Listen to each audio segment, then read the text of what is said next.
informação aqui no Revista, olha só. Alguns poucos minutos são suficientes para realizar aquele ritual de higiene bucal. Mas para quem está sofrendo, passando por algum problema da ordem emocional, a energia necessária para cuidar dos dentes, às vezes já depende muito mais do que a pessoa consegue entregar naquele momento. Não à toa, a incidência de problemas bucais é bem maior em quem tem algum tipo de problema, quem sofre de algum tipo de transtorno mental.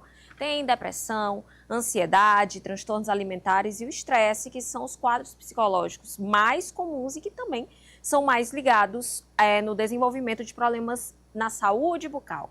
Quem vai falar com a gente sobre isso, recebemos agora o Dr. Júlio Cravinhos, para falar sobre como aliar saúde bucal e saúde emocional, como pode se tornar mais fácil para quem está sofrendo de algum tipo de transtorno.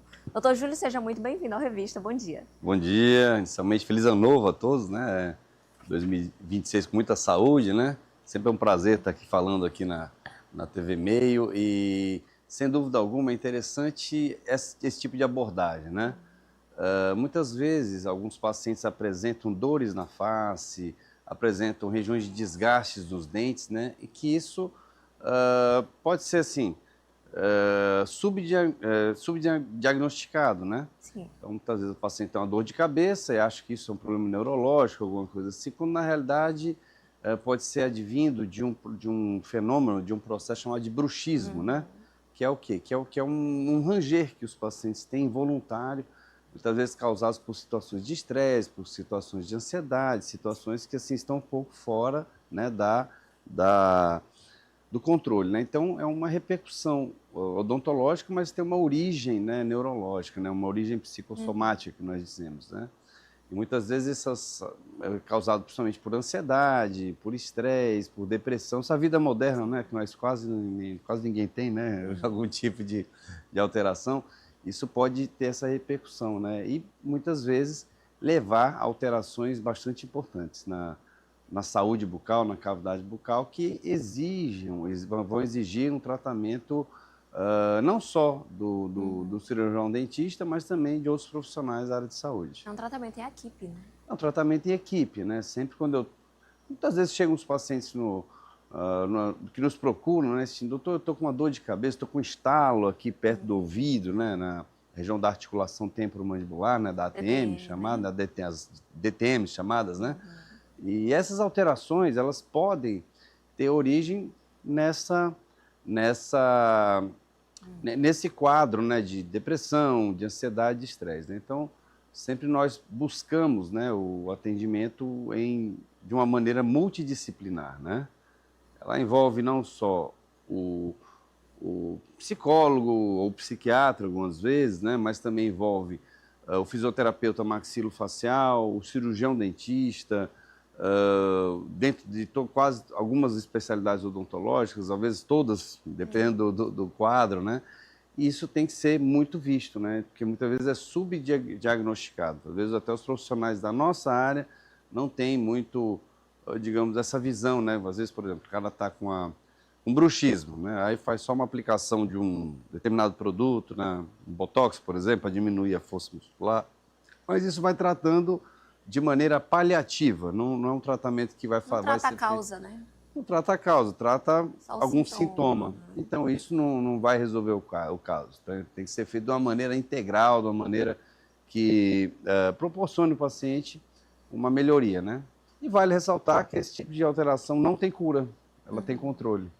Então, o quanto antes o paciente que tem algum tipo de sintoma desse, né, que possa desconfiar que possa vir a ser esse tipo de alteração, ele deve buscar ajuda, deve buscar o tratamento, porque isso pode influenciar e muito na saúde bucal. Então, você pode ter desgastes dentais, você pode ter alterações na gengiva, alterações periodontais. Isso associado com perdas de dentes, né? Isso pode ter uma repercussão bastante interessante, bastante grave, que muitas vezes podem causar dores e desgastes articulares que podem ser necessários alguns procedimentos cirúrgicos um pouco mais invasivos, né? Que é o que a gente quer evitar. Ao sair de um transtorno depressivo maior, que é aquele transtorno, a fase da depressão, que o paciente ele mal consegue sair da cama, além de buscar o psiquiatra, é importante ir ao dentista para ver como ficou os dentes depois daquela crise. Talvez, assim, o paciente que tem depressão, né, ele tem... a depressão, na realidade, ela é muito de um receptor, né, a ausência de um neurotransmissor, né, então isso muitas vezes causam essas alterações, né. O paciente que está num tratamento de depressão, ele pode apresentar bruxismo e esse tratamento pode ser concomitante, juntamente com o psiquiatra, com o psicólogo e com o cirurgião dentista, né? É importante, inclusive, às vezes o paciente que está depressivo, está ansioso, ele fica ali sentindo essas dores em face, pode piorar o quadro. Então, isso é interessante até que o psiquiatra tenha o psicólogo também tem essa visão também de, olha, isso pode ser alguma alteração em nível de articulação temporomandibular, isso tem que ser interessante procurar o cirurgião dentista também para ajudar, né, nesse tratamento. Eu costumo, muitas vezes, quando vem o paciente já com essas queixas, a gente nota, talvez até digamos assim, por já estarmos vendo muitos casos assim, a gente começa a fazer algumas perguntas, né? E aí, como é que está a vida? Como é que está? Muito estresse? Eu perdi um relacionamento, eu perdi um parente, eu perdi um emprego, eu estou assim, eu já sou assim há muito tempo, sempre aquele mesmo quadro, né? Eu falo, olha, você pode ir no dentista que for da face da terra, que ele não vai curar isso sem essa ajuda. Então a gente começa a ser, digamos assim, solidário e empático ao paciente, e explicar que o tratamento ele não é um tratamento somente o dentista vai resolver. Não adianta. Então tem que ser um casamento, que eu costumo falar, né? Você tem que propor ao paciente, incentivá-lo para que ele busque essa ajuda, para que ele trate concomitantemente esse caso e que possa vir a resolução, né? Para que ele tenha uma qualidade de vida melhor, né? Ninguém quer ficar sentindo dor, sentindo-se para baixo. Então a vida é para ser vivida e a gente tem que cuidar disso para que a saúde bucal, a saúde mental, o estado geral de saúde do paciente seja satisfatório, que é o que nós procuramos e desejamos. Por falar em tratamento, doutor, quando entra com auxílio medicamentoso, lá com o psiquiatra, essas medicações, elas têm algum efeito que pode sentir ali nos dentes? Eu conheço uma pessoa que faz uso do carbonato de lítio e ele sentiu que passou a ter mais problemas dentários depois do uso do medicamento. Isso é comum? Não é tão comum. Ele pode até ter algum tipo de problema dental antes que pode desencadear isso, né? Existem alguns pacientes que na fase inicial do tratamento, na fase de adaptação desse medicamento, antes, porque todo medicamento para alterações psiquiátricas, eles têm um período de adaptação. Então vamos lá. Os primeiros 15, 20 dias, até 30 dias, o paciente pode se apresentar um pouco mais sonolento, ele pode até exacerbar a alteração de bruxismo, algumas coisas assim, pode acontecer isso. Então é importante que tenha também assistência do psiquiatra para ele regular a dose, para fazer isso, para ter essa alteração, né, para verificar, né? Geralmente, também vamos salientar, os problemas dentais, eles são associados assim, a gente não pode muitas vezes associar um medicamento, alguma coisa assim, a um problema dental. Talvez o cuidado, a higienização, isso tudo tem que ser concomitante ao andamento do tratamento, não é uma coisa assim que a gente tem que associar. Em geral, melhora, entendeu? Em geral, melhora, né, o tratamento, né? O que a gente consegue observar muito é o quê? O bruxismo, por exemplo, que é essa questão do ranger dos dentes. Com o tempo, isso começa a desgastar os dentes, tem um desgaste.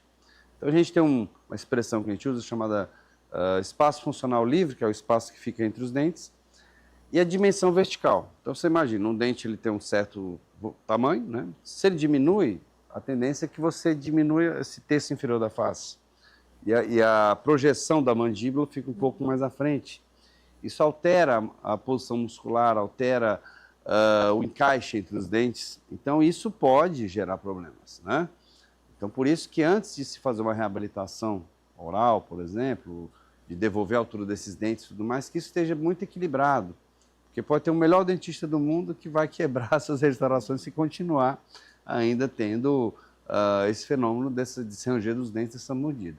Alguns medicamentos, eles podem sim ter uma exacerbação desses sintomas no começo do tratamento, mas geralmente ele melhora, geralmente com o tempo, com Como ele disse, não é um tratamento somente com medicação do psiquiatra, não é um medicamento somente com o dentista. Ele tem que ter terapia, ele tem que ter atividade física. Sim, muito importante. Todo paciente que tem depressão, ansiedade, ele tem que ser estimulado a ter atividade física, a ter, né, alguma coisa que possa liberar dopamina, liberar alguns outros neurotransmissores que façam com que ele possa ter uma qualidade de vida mental, né, melhor, né? E a qualidade de vida mental melhor, ela vai melhorar em tudo no padrão de saúde do paciente.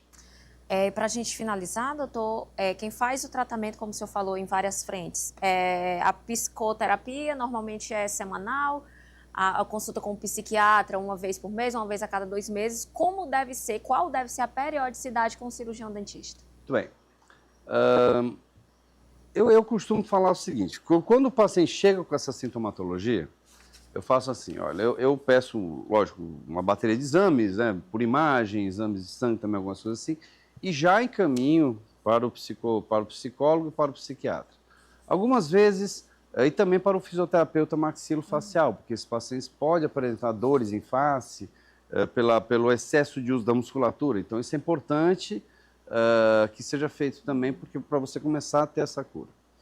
Concomitante a isso, nós começamos a fazer os tratamentos odontológicos necessários, que podem ter desgastes em dentes, podem ter alterações, né, na mordida, né? Então isso tem que ser feito. Ao término disso, nós colocamos uma plaquinha, né, miorrelaxante, que nós chamamos, que o paciente vai dormir com isso. Essa placa ela não cura bruxismo, ela protege os dentes. Tá? Então, é o que nós fazemos. E aí, começamos a fazer a preservação desse paciente, para verificar a cada 4, 6 meses, né, como uma consulta odontológica normal, né, para verificar o resultado desse tratamento. Mas, geralmente, esse tratamento ele é feito concomitante, tá? Até que nós possamos chegar à definição do tratamento, a conclusão do tratamento odontológico em específico, e depois fazer a colocação dessa plaquinha e fazer o acompanhamento, porque essa placa também ela não serve para o resto da vida, ela tem que ser trocada, ela tem desgastes, né? Tem alterações de formato, né? E cada paciente tem a sua placa desenvolvida personalizadamente, né? Nós hoje, inclusive, fazemos de maneira digital, com escaneamento digital no consultório, o paciente, na mesma hora, praticamente, já recebe essa placa impressa. Doutor Júlio, muito obrigada pela sua disponibilidade. Feliz ano novo. Feliz ano novo. Aguardamos o senhor mais vezes aqui no Revista. É sempre um prazer estar aqui, né? Receber esse convite. Eu não posso negar, e para mim é sempre um prazer muito grande estar aqui, né? Eu jamais negaria, né? E eu adoro estar aqui podendo passar um pouquinho das interações que a odontologia tem com as outras especialidades, né? A gente costuma dizer que a saúde começa pela boca, né? Mas a nossa face, a importância do cirurgião dentista também na manutenção e na observação com as outras especialidades dentro da área de saúde, isso é muito importante. E é uma das coisas que eu gosto também de formar a população, de dar sempre esse recado, que é importante o cuidado geral, né? Não só o específico. Com certeza, muito obrigada. Por nada. A gente segue